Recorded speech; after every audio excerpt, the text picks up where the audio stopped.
Assalamualaikum warahmatullahi wabarakatuh. Halo semuanya, saya Nurlaili Oktavianti dari Fakultas Ilmu Pendidikan Prodi PGSD. Di sini saya akan menjelaskan mengenai orasi dengan tema implikasi ekonomi dan sosial dari uang kuliah tunggal UKT yang tinggi terhadap akses pendidikan tinggi di Indonesia. UKT, uang kuliah tunggal, dikenal sebagai sistem pembayaran kuliah di perguruan tinggi yang menyederhanakan berbagai komponen biaya menjadi satu. Pastinya kita semua berpikir tujuan UKT adalah untuk menciptakan transparansi dalam pembiayaan pendidikan tinggi atau pada perguruan tinggi. Namun, beriringan waktu ke waktu, biaya pendidikan tinggi terus melambung, membuat masyarakat, terlebih lagi remaja yang akan mencoba akses pendidikan lebih tinggi, mulai menimbulkan konflik. Tingginya biaya pada perguruan tinggi justru membuat banyak mahasiswa, terutama keluarga bersangkutan, menimbulkan implikasi pada ekonomi dan sosial secara signifikan. Mengapa demikian? Tentu saja, dengan tingginya biaya perguruan tinggi atau pendidikan tinggi menimbulkan banyak faktor-faktor yang mempengaruhi, seperti beban finansial, terbatasnya akses, utang piutang yang tinggi, dan lain sebagainya. Beban finansial ini bisa jadi faktor pertama dengan biaya pendidikan yang melambung, terlebih pada perguruan tinggi atau sekolah tinggi. Jelas akan menambah beban keuangan pada keluarga, apalagi jika ekonomi pada keluarga tersebut berpenghasilan menengah bawah. Itu sangat menjadi beban secara finansial.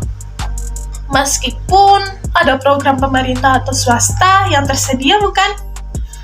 Kalau ini mah ikut diri sendirinya. Gimana ya teman-teman? Tetap saja, beban finansial itu tetaplah ada. Saya akan mencoba analisis di sekitaran saya. Seringkali saya jumpai keluarga pasti harus mengorbankan kebutuhan dasar lainnya seperti kesehatan dan kebutuhan sehari-hari untuk membayar biaya pendidikan. Akses terbatas. Dengan latar belakang ekonomi rendah, kemungkinan akan sedikit menjadi beban untuk membayar UKT. Dan berakhir remaja-remaja akan mengubur impian mereka untuk mengakses pendidikan yang lebih tinggi. Jika hal ini terjadi terus-menerus, akan terjadi roda angka pendidikan tinggi di kalangan masyarakat berpenghasilan rendah menurun. Dan terjadilah tingkat perbedaan pada sosial sudah. Utang piutang. Saya pernah mendengar artikel berita secara digital bahwasanya Indonesia dengan masalah utang piutang ini sangat tinggi. Apakah saya salah? Tolong dibenarkan, kita kulik sedikit, melihat pandangan lain. Bisa hanya kemungkinan, tapi nyatanya berupa fakta. Utang piutang juga kerap dilakukan mahasiswa atau keluarga bersangkutan untuk upaya membayar UKT. Merasa jalan alternatif lainnya tentu saja dengan utang piutang. Dengan faktor-faktor yang terjadi telah saya sebutkan akan memunculkan masalah baru tentunya. Secara ringkas, tentu saja mulai dari adanya kesenjangan sosial, mulai dari pertemanan atau akses pendidikan, kesejahteraan pun tidak merata, bahkan kesehatan mental pun dapat terguncang. Misalnya, stres, cemas, dan lain-lainnya. Di sisi lain, dengan faktor akibat dari permasalahan tersebut, bisa saja institut akan terkena dampak. Mulai dari opini publik dapat menurunkan citra pendidikan di Indonesia, bahkan keragaman pada kampus pun bisa menurun.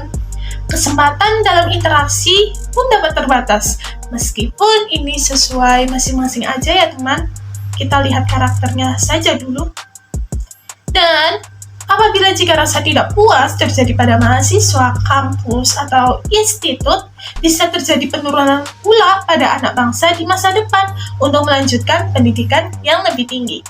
Yang saya pikirkan, solusi dan rekomendasi hanyalah pada beasiswa dan bantuan keuangan dan juga subsidi pemerintah. Harapan saya, kedepannya pemerintah atau pihak yang bersangkutan mengenai pendidikan untuk memikirkan kembali nominal UKT yang terjangkau. Dengan selipan akses pendidikan pun menjamin merata.